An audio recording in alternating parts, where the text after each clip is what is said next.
Kapag hindi ka nagkakalat ng kasinungalingan, yun daw po ang nakakatagal sa presensya ng Diyos. Amen. Ang taong may integridad, hindi siya naninirang puri. Right? Lalo na kung ang sasabihin ay hindi naman totoo. Ang taong may integridad, hindi gagawa ng kwento na nakakasira sa kapwa niya kahit maliwanag sa kanya na tinawag siya ng Panginoon according sa kanyang karakter ng pagkatao bilang isang mananampalataya. Amen? Hindi siya gumagawa ng kasiraan, hindi siya nagkwikwento. May kasabihan nga, when you destroy someone's life with lies, take it as a loan. Yung loan, yung utang.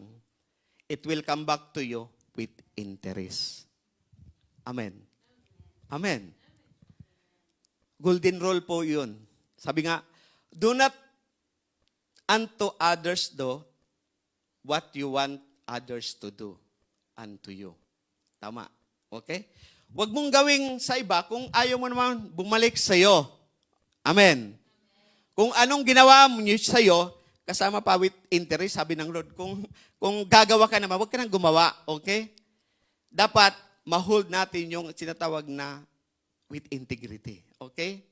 Kapag ikaw ay naninira sa kapwa mo, sa kapwa, sinasaraan mo, hindi niya yung deserve yung mga lumabas sa bibig mo. Ano ang salita ng Diyos? May kasamang interest. Kaya, mas magandang tikom na lang ang bibig. Amen.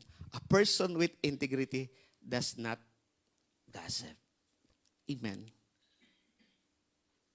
Ang taong may integridad, hindi nakikialam sa buhay ng iba. Amen. Pinapakialaman niya ang sariling lakad niya sa Diyos. Ang tingin niya, paano siya lalakad ayon sa kalooban ng Panginoon. Amen.